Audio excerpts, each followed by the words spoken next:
And you know who's back by popular demand? Todd Husak, former NFL quarterback, former Stanford star, is with us on the Uma guest line to chop it up. I had a bunch of people this week saying, man, I love that Husak segment. I'm like, good, because I think I've got his number. We might be able to get him back on. And he's with us tonight. Todd, how are you? I'm doing great. Looking forward to a home game finally. It's been about a month since we've been watching it upstairs with in the media section, so I'm looking forward to doing a little pre- and post-game and hopefully celebrating another 49er win. Yeah. What'd you think of Jones on Sunday? I thought he was great.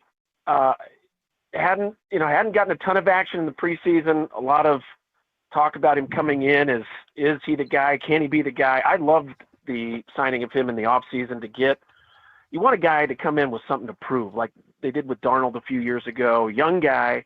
Him and Brock Purdy were the same draft class. They've had very different paths in the NFL, but clearly talented enough to be a first-round pick and to be in a situation now where he has a good system, he has a good coach, and I thought after the rough start, his decision-making was sharp. He made some big-time throws, never really got into trouble, was great on third down, just made the throws when he needed to and enough big plays to put up some points and win the game. So I thought he was great. I did not expect them to throw the ball as much as they did, and I think there are maybe two things to that. Is number one is Kyle Shanahan kind of playing chess, and they expect us to run, so let's come out and throw it. Right. And then once the Saints started playing a little bear front, little 5- and 7-man front to try to take away that run game, they put it in Mac Jones's hands, and I think that's what a great backup does. It's not somebody you don't want somebody who's not going to lose it for you. Just kind of hold on to the game. He won that game with some big time throws, and I thought the offense didn't skip a beat from Brock Purdy leading it in week 1.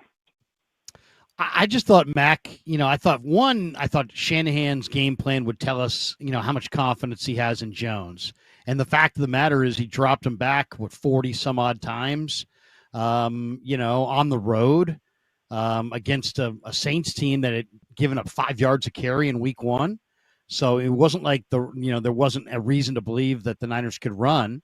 So he chose, to have Mac do that. And that just kind of tells you that he's got a lot of confidence in Mac. And then I agree with you. I think Mac played really well. I thought he made a number of, anticipation throws that were really good. I thought he was really decisive. And that's the one thing at quarterback, if you get indecisive, that's when you really can look bad. I thought the one time in the game where he looked a little indecisive is when he took 4 hitches and then got the ball knocked out of his hand. The one turnover he had. He looked a little indecisive there. Maybe he was waiting. I think his primary on the play was JJ, and I think he was waiting for JJ to shake the defender, and JJ wasn't getting much separation there. But I asked Kyle about it today, and he said, no, ball's got to come out, man. He's like, if you take that deep of a drop and you hitch, 4 hitches, that's going to be the result. So he put that one on Mac. What'd you think of that play? Yeah, I thought the same thing. There has to be a clock in your head, and we talked about the pressures that Brock Purdy faced in week 1, knowing that, all right, this offensive line still getting its feet to get underneath them a little bit and they can hold for 2 or 3 seconds. When you take a 7-step drop, hitch 4 times, you got to throw it somewhere, throw it out of bounds. And that's really where the 49ers offense is so good. It's all timing, and so much of it is pre-snap read. And I think that's where you've seen an evolution this year in Mac Jones, understanding likely where he's going with the ball before it's snapped. I think Brock Purdy is as good in the league at recognizing defense, not getting surprised, recognizing coverage, those first 2 steps of his drop back. He knows where he's going. He plants his back foot and throws. And I think Mac Jones did that almost the entire game. He mentioned the one where he takes a 7-step drop and hitches and loses the ball. He did it one other time. He threw it out to the left flat and almost threw a pick 6. He was fortunate to get away with that one where he didn't see it clearly. But I thought the majority of his reads were sharp, on time. He was accurate. He allowed for some run after the catch. And not just the dropbacks with Kyle Shanahan, but mixing in play action, moving the pocket, throwing some screens. I mean, Jake Tonjes has become a big part of this offense. They were calling plays specifically for him. And even when he doesn't get the ball, a couple of the long touchdown, the short touchdown, the initial one, he pancakes the guy in the end zone. And then on the later touchdown, Juwan Jennings, he's blocking down the field. I think he is the perfect kind of complement, and we might see more of him if Husak can't play. But he seems to have hit the ground running this season, and that's what you need in the NFL. When a guy gets hurt, now two guys get hurt, and Husak and Kittle, you're looking for guys to step up. I think Tonjes has been that guy. And then you get Juwan Jennings with big play. And I've been really impressed with Pearsall. All the questions about the wide receiver room, Pearsall has really stepped up and shown he's a potential wide receiver one, and they can build that room around him. I think getting DeMarcus Robinson back in 2 weeks will be huge. All of a sudden, that wide receiver room is going to fill out a little bit and hopefully get Kittle back. The offense is going to have some weapons. I don't know if you do you ever watch JT O'Sullivan's quarterback school? Have you ever caught that? The former I do not. Niner, the no. former UC. He's former he's UC a UC Davis guy. and Yeah. And he's got this quarterback school. I did not watch it. And he did a little breakdown on Mac, and he just, as a former quarterback, he goes through the film and kind of highlights some of the things that he sees, good and bad. The one thing I think you can say is that Mac played. I thought he was in full rhythm. And he made more than a couple of throws that are just really timing and rhythm and anticipatory throws, where he's literally releasing the ball before the receiver gets to the break point. And JT makes the point in the video on Mac Jones today that if you watch an anticipatory thrower, you're going to see, every, certain number of passes, if the communications breaks down where it just looks like, what in the heck was that? Right. I mean, just like the guy's going, the throw was on the inside and the guy broke out. I think we kind of saw that on a play with Marquez Valdez-Scantling where MVS got one hand on it to prevent the interception, which was a veteran play by him. It was 3rd and long. Niners were in the empty. And it was probably just poor communication. It was an anticipation throw to MVS. It looks like Mac thought he was going to run a little bit of the out, and MVS ran the dig, kind of ran the in, and MVS had to kind of lunge back for it.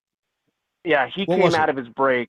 He came out of his break not feeling that inside coverage, a linebacker, a safety, nickelback, whoever was inside. He came out of his break running towards that coverage. Mac Jones saw it, threw it to his outside shoulder. I think he was expecting not necessarily an out cut, but to feel that coverage and expect the ball, get his head around out of break and expect that ball because of that inside coverage. So I think Mac Jones saw it well, and that's inexperience and just a wide receiver not being in the system, not working all off season.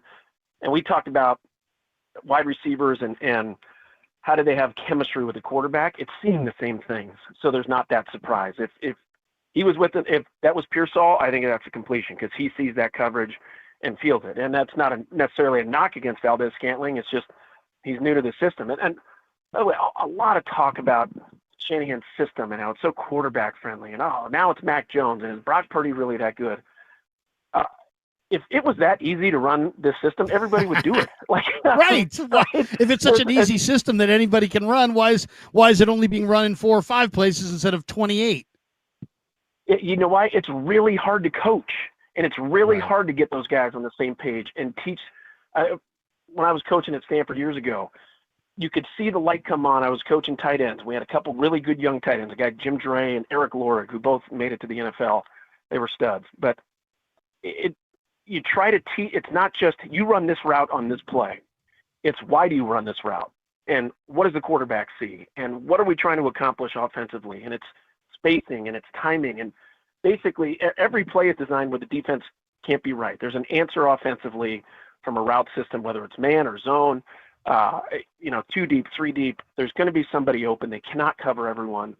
And you can see the light come on with these guys, but it takes a lot of coaching. It takes a lot of timing. And I got to give Shanahan credit. He's lost a lot of offensive coaches over the years, which happens when you have success, but his ability to coach up, not just the quarterbacks, but the entire offense and get everybody on the same page. And they've incorporated a lot of new faces, not just in the offseason, but late in the offseason. And to have these guys come in and play at a high level, I think it shows that the coaching staff is doing their job, because the guys guys get it. I mean, Jake Tonjes has not had a lot of time in the system, but he comes in, he's running screen, he's blocking the right guy, and not all the time, but he's young, going to make mistakes, but he's firing off the ball.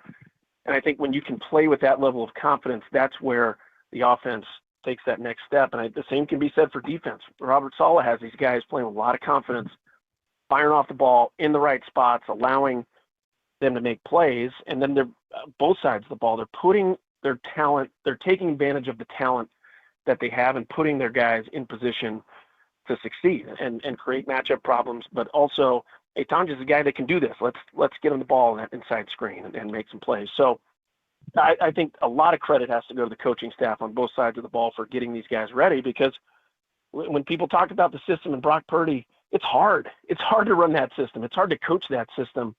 And a lot of that is Brock and the way he's been able to grow and master it and feel comfortable and make those audibles and see everything and make the reads. It's fun to watch from a football strategy standpoint, for sure. No question. And Purdy does so many things, so many of the little things he does well. But that was also what impressed me about Jones. I mean, there was one handoff. It was a play on the touchdown. On the touchdown, I think it was on the touchdown to Farrell on the QB keeper. He gets the ball out fast. Fake. Yeah, I mean, it was first of all, he's out. Max on the naked boot. You got 22 personnel. So you got big bodies out there.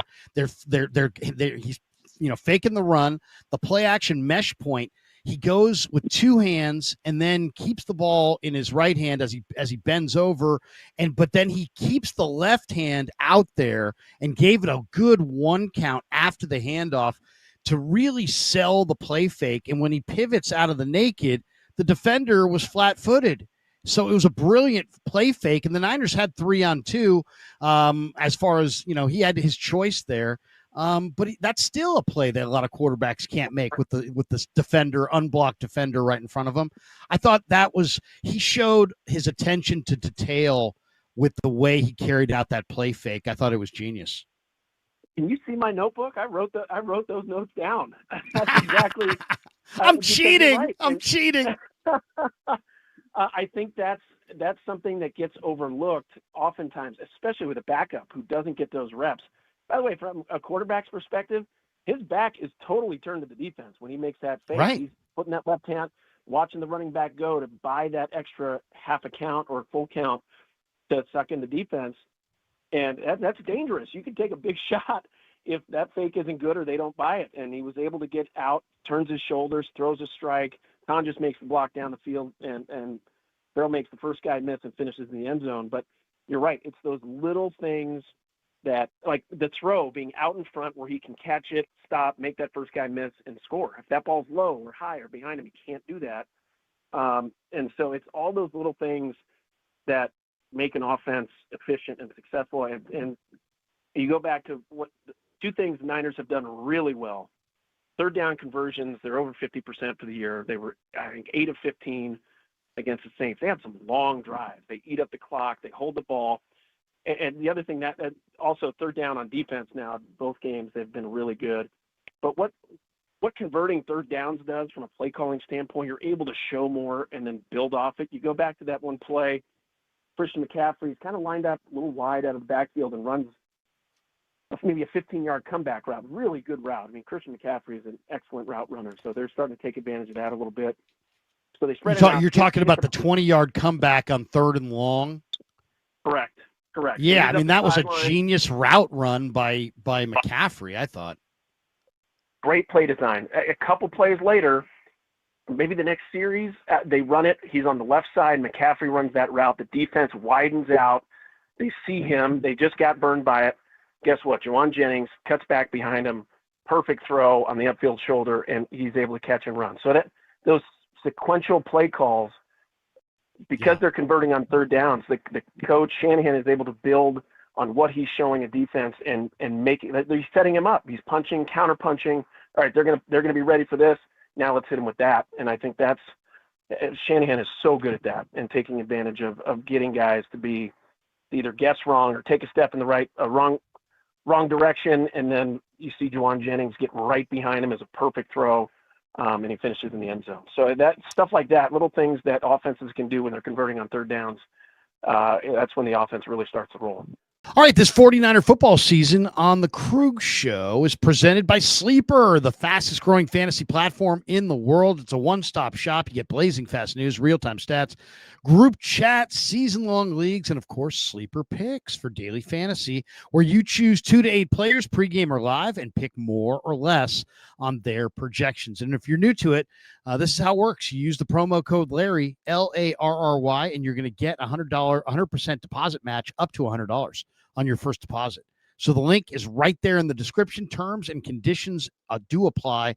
All right, we're ready to roll. Let's make a lineup for week 3. Let's take a look. Niners, Cardinals. Let's see what Christian McCaffrey has. I think this could be a good rush day for the 49ers. I like McCaffrey more than the 70.5 rush yards. You know, I could see him. I can see them kind of alternating between like rushing weeks, passing weeks. I think the Cardinals, after watching this film, will be geared up to stop Christian as a receiver. I think Christian gets some runs on the nice, forgiving turf of Levi's Stadium. All right, let's take a look at Kyler Murray. Now, Kyler Murray is interesting. Last year, he had a 50-yard run. And I think the 49ers are way better against the run this year, but still Kyler's going to have, I think multiple opportunities to run. And I like him getting more than the 25.5 rush yards. I think that makes a lot of sense. So that one makes sense. Juwan Jennings, how about a touchdown from Juwan? More on the receiving touchdown. Yeah, I think he'll be a receiving touchdown for Juwan. Yeah, let me go James Conner. I got a conviction on this one. I think the Niners are going to bottle up James Conner. I like under 50.5 rush yards. You saw there 34 yards on 11 carries against Carolina. Benson's younger. He had a 52-yard run. I think the speed back is more likely to have success than the power back, so I like less than 50.5 for James Conner. All right, now let's see what it looks like. So we are going to wait. We're going to win 75-20 off is that a $5 bet? Yeah, $5 gets us 75-20. I like it. 70.5 rush yards more than for McCaffrey. Receiving touchdown for Jennings. Less than 51 rush yards for Conner. And more than 26 or 20, is that 25.5? So if Kyler Murray rushes for 26 yards. I love it. 5 to win 75-20. There you go. To me, that is a good ticket. Big thanks to Sleeper. Remember, use code Larry for 100% deposit match up to $100. Links right in the description. Terms apply. Help support the show and gets you rolling on the #1 sports app in the world, Sleeper. And thanks to Sleeper for being a proud sponsor of the Krueger Show. Awesome to have Todd Husak with us on the UMA guest line. This is one of my favorite segments of the week as we chop it up and really talk ball with the guy who played at the highest level. All right, let's get to the question that really everybody's pondering in 49ers in 49er land, which is, what does Shanahan do this week? Mac looked great. Purdy's got the turf toe. He practiced today. He looked a little ginger. He moved around a little gingerly on it, let's say. Not ginger with the red hair, but gingerly.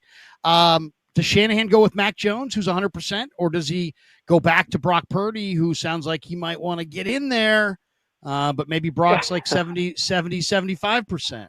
Or do you tell Brock, you know what? No, we're doing this. We're not doing this. We're not going to get Joe Burrow. We're not going to get you out for the season before we get to Halloween. If you're Shanahan, there's a lot of different ways to play your cards. In some ways, I'm sure he wants to defer to Brock. He was asked about it today. Oh, what's your thought on the quarterbacks, especially with Mac playing well? And he said, hey, Mac playing well doesn't have anything to do about this. When Brock's ready to go, he'll be in there. Then the question is, do you believe him when he says he's ready to go, or do you tell him when he's ready to go? How does Shanahan play his cards at quarterback this week? You can't risk long-term injury, and by long-term meaning like Joe Burrow being out for 3 months. You can't risk that. So I think you lean on your medical staff a little bit to understand the risks of him coming back too soon. I think he's right in that Mac Jones playing well doesn't impact Brock's decision, but it impacts Shanahan's decision on whether or not to put Mac back out there, and he definitely earned another start. So I don't think there's huge downside to bringing him back too soon. But this is an important game, and I think you do have to trust your $50 million guy who is the quarterback of this team. And as good as Mac Jones played, I think a healthy Brock Purdy is still better at running the offense, more comfortable, gives them a better chance to win. So I think you trust your quarterback, but also make sure he understands the risks of coming back too soon. And if there's certain things he can't do, that could be where the problem is. So I would err on the side of caution to a certain extent. There's a lot of risk in losing him long term. As good as Mac Jones looked last week, I'd rather see Brock Purdy for the next 3 months than Mac Jones. But there's a game, boy, you feel really good going 2-0 in division against an Arizona team that hasn't been easy, certainly last year. And I'm not a huge Kyler Murray fan, but I'm trying to remember, was it Bosa that called? He's like a squirrel, trying to catch a squirrel out there, which I thought was pretty funny. But I think if Brock Purdy comes out and shows that he's 90%, then I think you put him out there. And if he feels ready to go, but have him understand that there's risk. And if he's not feeling that good, then keep him on the shelf for another week, because there's a couple more important games coming up in 2 weeks, like the Rams, and then the next month of the season. I'd rather have him healthy for that stretch. I got up early this morning and rewatched the All-22 before I left for practice. And one of the things that I saw was I just felt like McCaffrey in this second game against the Saints just really showed that he's a big-time route runner. I mean, he had 3 or 4 big-time plays, and some of them, and the offensive line really did a nice job on a couple of these, giving Jones time to throw. But that was my takeaway. So that was on my mind as I'm driving down the 680 to go talk to Shanahan. And I asked him the question today. I said, Kyle, you've been coaching a while. Where is Christian the best route running back you've ever seen? And before I could even get the question, I was like, yeah, he is. And then I'm like, by far? And he's like, he thought about it for a second. He's like, yeah, by far. And that's a huge statement, because think about, I mean, LT and Falk and Marcus Allen and Sproles and Ronnie Harmon. And then I started thinking about just the Niners. The Niners have had 4 of the best receiving running backs I can remember. Christian, Roger Craig, Ricky Waters, and to maybe a little bit of a lesser degree just overall as a player, but Terry Kirby was a tremendous receiver. What do you think? You saw this guy. You called the games with Dave Fleming when he was down on the farm at Stanford. Is Christian the best route running back you've seen? He is, and I think there's a distinction there. Those other guys you mentioned, and this was just basically the style of the offense, but Roger Craig ran a lot of swing routes and flat routes and maybe some screens and Texas routes, like, fake to the flat and come back across the middle, which is what Christian ran on the opening play against Iowa in the Rose Bowl and went for 75. But I think where Christian has separated himself is the ability to stretch out, and he can run routes spread out, and he can run that. I mean, a 15-yard comeback route is not an easy route to run for a receiver, let alone a running back who doesn't practice it very often. But I think where he is different, and he shows it in the run game too, his ability to set up defenders and set up blocks and get guys' hips to turn, and that's when he gets out of his break. And he does it in the run game by maybe stretching a play just a little bit or being just a little patient to the outside, which gets that linebacker to take 2 more steps. All of a sudden, the backside guard can get him, and he's ready for the cutback. He doesn't rush things. He's got great vision and body control that he uses in the run game. And all those things come into route running, but he's so quick in and out of break, and he comes out of it ready with his hands up. Like he'd be a really good receiver. I mean, I look at guys like I played with Champ Bailey, who was the corner, but you watch him run routes at wide receiver. And Travis Hunter is a similar guy. Like, just hit their body control, ability to get in and out of breaks. They don't get surprised by the ball. Like, they're just so smooth, and not just making the catch, but then make the catch and make that first guy miss. McCaffrey, we haven't seen him do much of that. A lot of it is screens or Texas routes, some of the shorter stuff, but I wouldn't be surprised to see that. They used him on the corner route that he scored the touchdown on. He sets him up, he takes his stem up straight, cuts to the corner immediately, and gives Mac Jones a spot to put the ball out in front of him. and just looked smooth. He looked like a wide receiver out there running the routes. So all of that goes back to the coaching and the understanding of here's the play, here's what we're trying to do.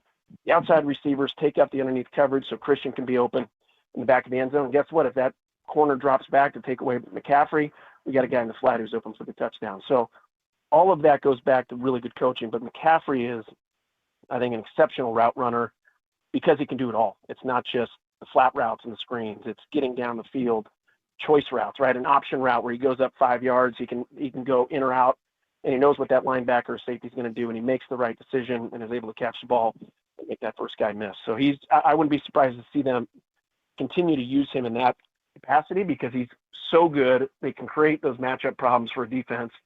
And with now maybe Husak out, they're going to need additional weapons and ways to attack defenses. I put up the Twitter poll on this. I'm like, who's the top 49er receiving running back in history? Christian right now winning with 59%. Roger Craig second at 30%. The guy who's getting hosed here is Ricky Waters. Ricky Waters was a wide receiver at Notre Dame, and he was awesome. If people remember Super Bowl 29, when Waters caught the touchdown, when they ran, I still think one of the most genius plays Mike Shanahan has ever called. I don't know if you remember this play, Todd, from that Super Bowl. It was a long time ago. But basically he had Rice, and I forget exactly the play. I have asked Shanahan about it a couple times, and he thought it was a tremendous play. They ran Rice through the middle of the defense, and he took the sheriff. I remember leading into that Super Bowl. There's no way the 49ers are going to be able to beat the sheriff, Stanley Richard. And I'm thinking to myself, you know what? I think they are going to beat the sheriff. I think the sheriff may resign. He may resign his post. And sure enough, Rice down the middle, and the sheriff ran with him. And then here comes this brilliant Mike Shanahan play design. Ricky Waters on basically the release out of the backfield on the exact same route that Rice just ran, except there was nobody there. And Ricky rumbled for a touchdown. I think it was maybe the second touchdown of the Super Bowl. Just an awesome play. And Ricky's only getting 9% of the vote. He was an awesome receiver. Ricky, if you hadn't bailed out to Philly in free agency, that 9% probably would have been like 29%. Fans, if you'd stayed a Niner, hadn't gone to Philly, Ricky, that would have been 29%. I love Ricky, actually. We saw him in Orinda. He's one of Dennis Brown's good buddies, and we hung out with him a couple years ago after one of the post-game shows. I got to ask you about Connor Colby. Connor Colby steps in for Ben Barch, who was placed on IR today, by the way, at left guard, and Connor Colby had a perfect sheet, no pressures, no sacks, no nothing. He absolutely did an incredible job. This guy made 50 career starts at Iowa. I think the Connor Colby, Dom Pooney era is upon us. They got Pooney last year. They got Colby this year. I think it's going to be their guard tandem for the next decade. I'm nothing against Ben Barch, but I don't think he's getting that job back. That's a good problem to have, guys. Good problem to have, guys who can play and fill in, and not just fill in, but do it at a high level. And I'd love to see them together for the next decade. We saw it last year. When you play at that high of a level, guys are going to get some big contracts. So hopefully they can find out ways to keep them together, because I think you're right. I think that's a special young combo on the interior offensive line. And that was one of the takeaways from this game, where the offensive line didn't – I think, by the way, you go back to what Seattle did against Pittsburgh. They're going to – I believe they're going to be a playoff team. They're going to be tough this season. They put a lot of pressure on Brock Purdy in week one, oftentimes with just a four-man rush. So the pressure was on for the offensive line to step up, and I think they did. They kept Mac Jones pretty clean most of the day, gave him a pocket to step up and deliver some strikes. Not just that. I thought there were they didn't run the ball a whole lot. I think it was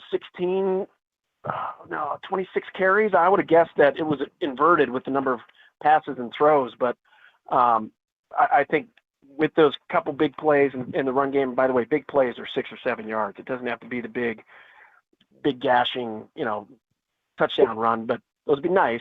But I think just something to keep the defense honest, keep the chains moving, and then set up play action. But I think you're right. I think the offensive line, and again, it goes back to these young guys getting a chance to play. They're getting coached up, and they're ready. Not much surprise. Colby, both physically and mentally, he was ready to go and deliver. Yeah, no question. And he looks like the kind of guy that's going to play a long time in the NFL. That's for sure. He's a wide-bodied guard, and he just plays like a veteran. He looks like a veteran. All these subtle movements. I think Colby's going to be a really, really good player. Todd, thanks for jumping in. Always great to talk to you, and we'll see you Sunday at the game. Sounds good. Looking forward to it. Todd Husak on the UMA guest line. You can catch him on the Niners pre- and post-game shows for all the home games with Adam Copeland and Tracy Sandler. I joined the conversation for a segment as well. A lot of good stuff. Look for Todd on Sunday. All right, we'll take a time out. We'll come on back and wrap it up on the Sports Leader.